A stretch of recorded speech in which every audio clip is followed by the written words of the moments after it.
My favourite thing about being in JLS is the fact that I get to share what I'm doing with 3 other people who believe and strive towards the same thing that I'm striving towards.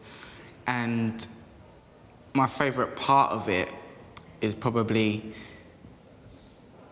preparing the song, so being in the studio, you know, with the writing process, with the recording process. I wanted to be a songwriter, which is why I kind of got into music in a commercial sense when I was sort of 18, 19, and that was what I was working towards.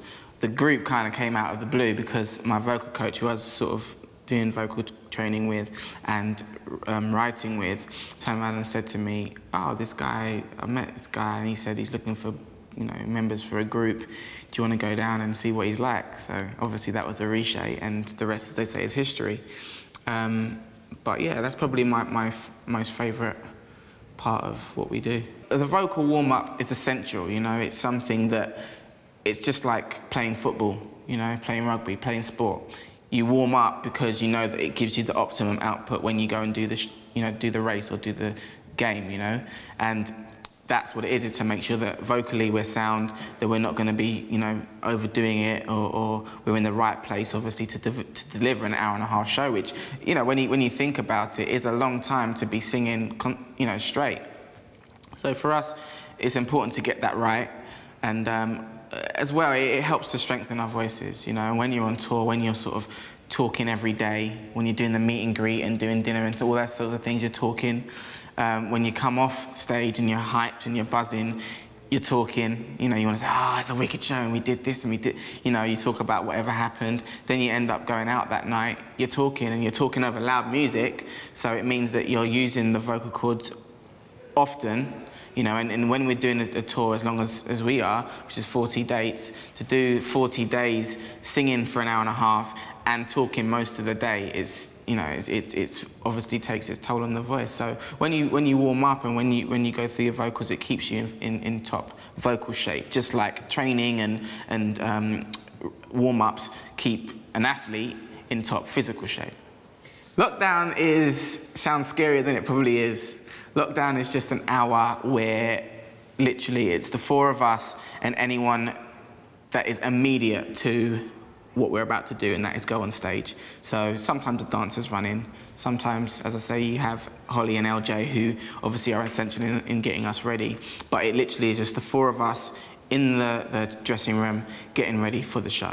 No management, no label, no agent, no radio people, no meet and greets, no fans, no family, just us. Is that when you focus? Yeah, that's when we sort of concentrate on what we're doing, we get ready, get ourselves in our own personal sort of performance spaces. We all sort of get ready in different ways, you know. Aston will sing and will practice his vocals sometimes. You know, some of us will do a physical sort of warm-up, press-ups and things like that. Some of us don't. Some of us will be singing along to the music that's playing in the background. Some of us will just sit down and just sort of get in the zone and focus, you know? And it's just time for us really to become a unit, not that we aren't already, obviously, but just to remember that and go through that mentally and then get ready mentally for the show. Just before we get into the car, we're still sort of filling with bits and pieces. We get our mics given to us then and, you know, put on our ears and things like that. And as we go up, just before the kabuki's about to drop, when you hear the music, that's when I'd probably get most nervous.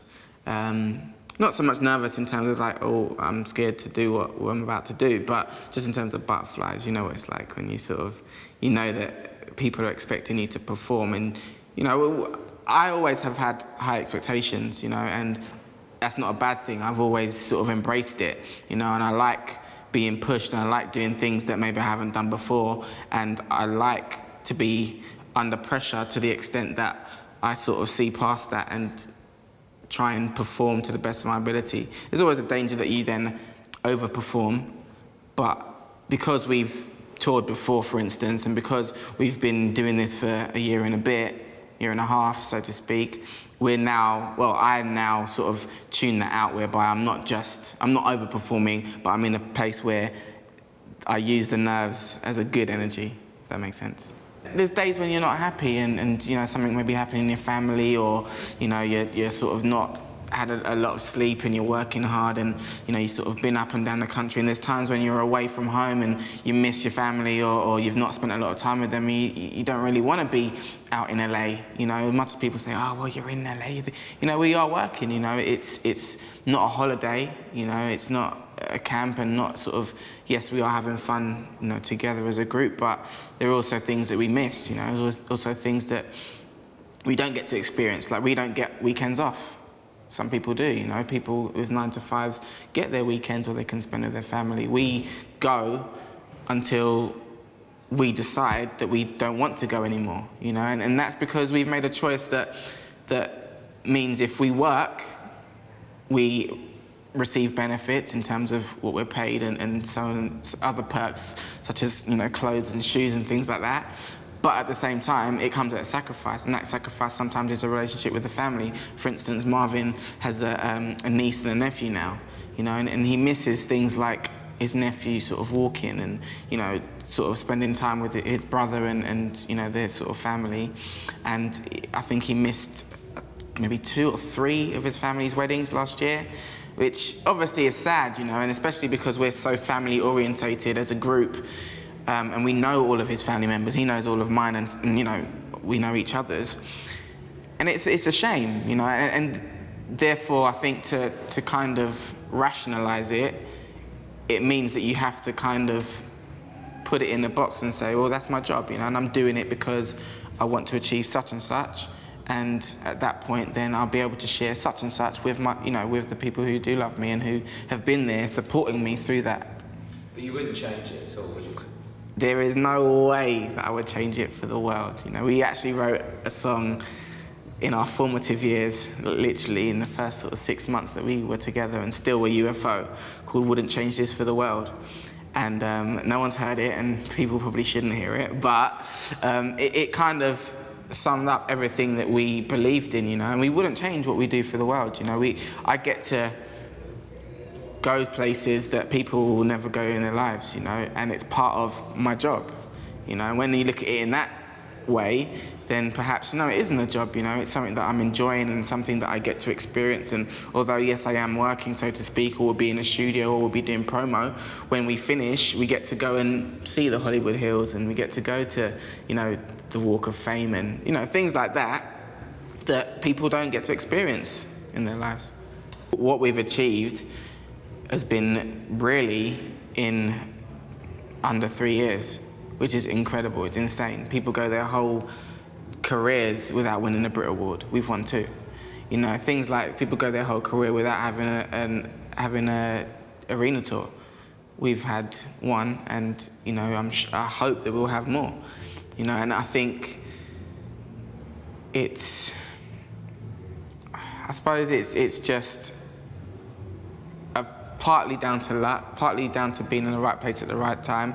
And I think, you know, my mum has a saying that she says, if it's for you, it can't be for you, which obviously is bad grammar, but what she's saying by that is that sometimes, it's kind of fate-based, with sometimes if something's for you, it's not for anybody else, you know? And we sort of embrace that and just say, obviously, we're thankful for what we're experiencing, and we're just living it to the full.